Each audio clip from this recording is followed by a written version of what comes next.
Boa noite para todo mundo. Hoje, dia 22 de janeiro de 2023, dia de bolsa aqui no Brasil derretendo, minha gente. O dólar subindo bastante, completamente na contramão do mundo, tá? Mas vamos entender por que aí. Bom, de qualquer forma, deixem um like aqui no vídeo se vocês gostam do meu conteúdo, se inscrevam no canal e ativem as notificações e bora falar de mercados.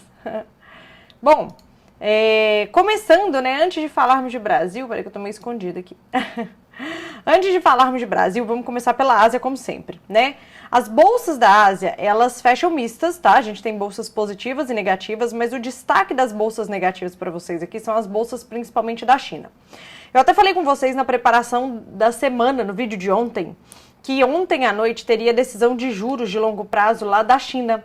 E que por mais que o mercado não esperava nenhuma movimentação do Banco Central chinês, ainda assim havia uma expectativa de um possível corte de juros por lá. Pois bem, não foi o que aconteceu e isso acabou decepcionando os mercados, inclusive as bolsas por lá. Então, no final das contas, a China manteve a taxa de juros de curto prazo, que é a de um ano, em 3,45%, e a taxa de juros de longo prazo, que é a de 5 anos, em 4,20%. Não houve alteração. Vale lembrar que a última alteração que eles fizeram na taxa de juros por lá foi em agosto do ano passado.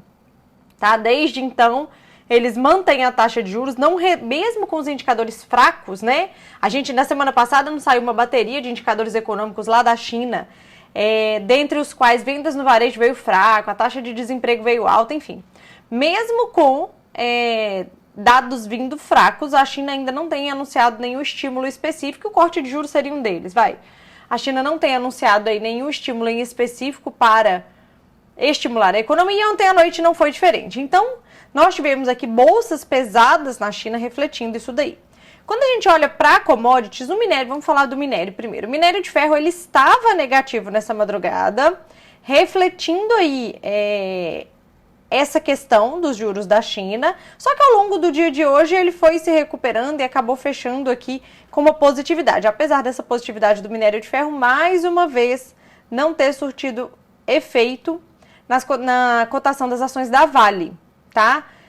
A Vale está olhando muito mais para a demanda fraca da China e essa crise imobiliária velada, né? Do que propriamente para a cotação do minério de ferro, ok?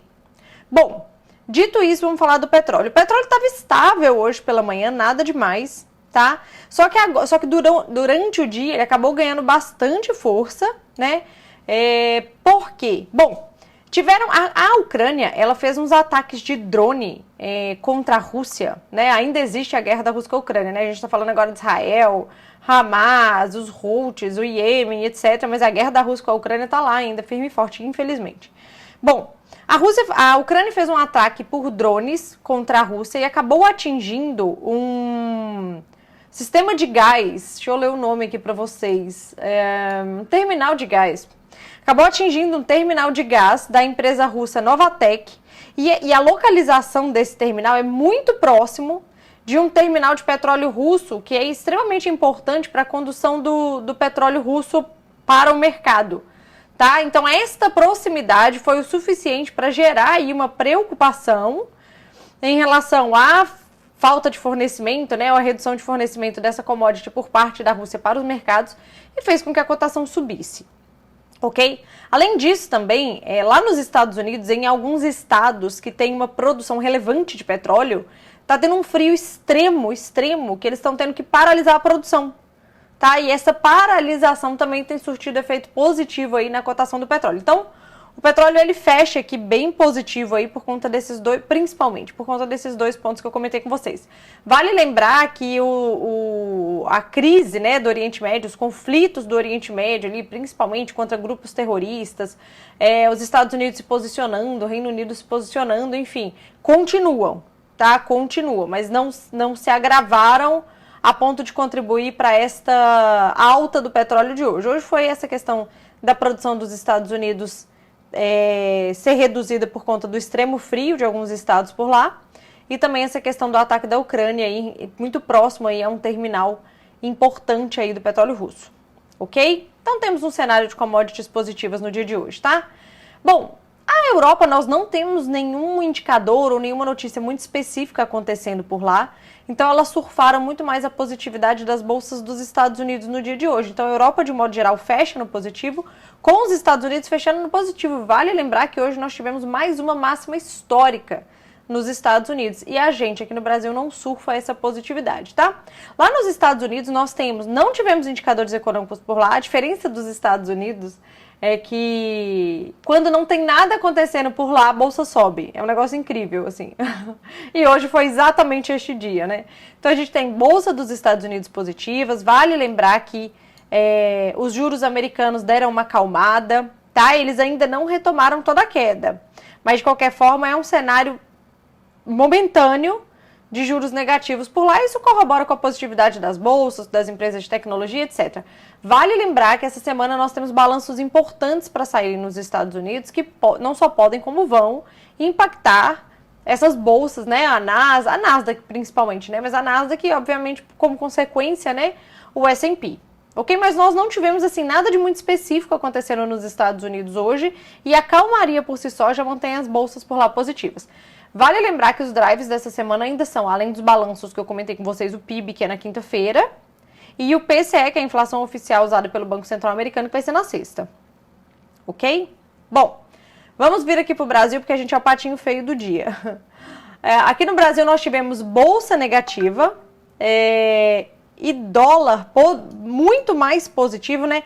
A cesta DXY está praticamente no 0 a 0, completa estabilidade. Ela ficou levemente negativa, levemente positiva, mas nada demais. Praticamente no 0 a 0. Os emergentes estão levemente positivos, tá? Com a exceção do Brasil aqui, que a gente está muito mais positivo, né? O nosso dólar com mais de 1% de alta no dia de hoje, e o nosso Ibov, ele chegou a ter uma queda de mais de 1% ao longo do dia. Ele recuperou alguma coisinha aqui no final da tarde, tá? E isso por quê, minha gente? Hoje, no final da tarde não, no meio do dia. No meio do dia, o Mercadante, ele anunciou a nova política industrial do Brasil. O que é essa nova política? O BNDES vai financiar até 2026 300 bilhões de reais, tá? Para o desenvolvimento da indústria. Este anúncio, ele foi visto com muito maus olhos pelo mercado, com muito maus olhos, porque isso é um risco fiscal gigante. A pergunta que não quer calar é, da onde virá todo esse dinheiro? Porque no final das contas, o BNDES, ele empresta e financia, enfim, dinheiro público. Então é dinheiro do governo. E assim, da onde vai vir essa conta? E até agora, enfim, no momento do anúncio, o Fernando Haddad, que é o ministro da Fazenda, não estava, ele não participou do evento. E até agora não se sabe, ele não se posicionou ainda sobre da onde virá esse dinheiro. E é muito dinheiro, né? É muito dinheiro. Então, esse risco fiscal completamente iminente. Vale lembrar que a gente está num cenário que o Congresso está discutindo a reoneração da folha de pagamento, né? Aí veio agora esse balde de água fria em relação ao fiscal do país, por conta desses estímulos aí que o BNDES fará para a indústria, tá? Na medida em que o anúncio foi feito, o dólar ganhou muita força e a nossa bolsa se descorrelacionou do mundo. Ela estava tentando se manter no positivo ali, mas não conseguiu. Ela se descorrelacionou completamente do mundo e acabou fechando no negativo, tá?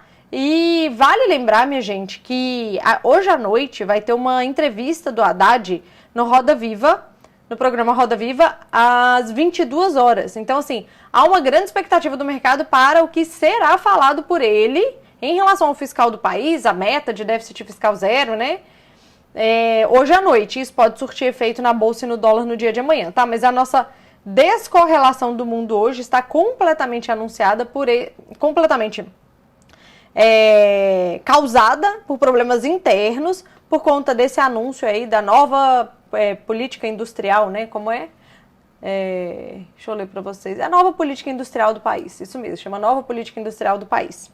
Certo? Bom, para quem não entende o quão delicada é a situação sobre o fiscal do país, eu tenho um curso gratuito aqui no YouTube, muito legal, super válido. Mas especificamente sobre esse tema, eu falei bem detalhadamente sobre isso na aula 3. Então vai lá no curso gratuito, se você não assistiu ainda, assiste a aula 3, que ficou muito didática e eu acho que vai ajudar muito a vocês entenderem o porquê de o que aconteceu hoje ter feito o dólar subir mais de 1%, ter feito a bolsa cair mais de 1%, pelo menos ao longo do dia, ok? E eu espero que vocês gostem dessa aula, ela ficou muito legal, ela foi feita com muito carinho pra vocês. Bom, então é isso, minha gente. Então a gente começa mais um dia, é a quinta queda consecutiva da nossa bolsa, com os Estados Unidos fazendo máxima histórica, né? Vale lembrar que ainda temos drives da semana para acontecer, tá? Sim, e eu queria mostrar para vocês aqui também, deixa eu só mostrar antes de fecharmos. Aqui. A Fed Watch, tá? A gente precisa monitorar isso todos os dias, viu, minha gente? Vamos lá, para a reunião de março, lembra que isso daqui já chegou a bater 70%, 80% de chance de corte de juros em março? Pois bem, o mercado aceitou. O mercado aceitou que não vai ter corte de juros em março ainda, que é muito precoce, dadas as falas hawkish dos membros do Banco Central americano. E hoje essa probabilidade ela está com menos de 50%. Então a maioria do mercado hoje já acha que em março os juros serão mantidos inalterados nos Estados Unidos. Ok? Pronto. Agora sim posso me despedir de vocês. Não esqueçam de deixar o like nesse vídeo, hein? E vai lá assistir a aula de fiscal, que ficou muito, muito, muito legal. Tá? Vejo vocês amanhã. Beijo.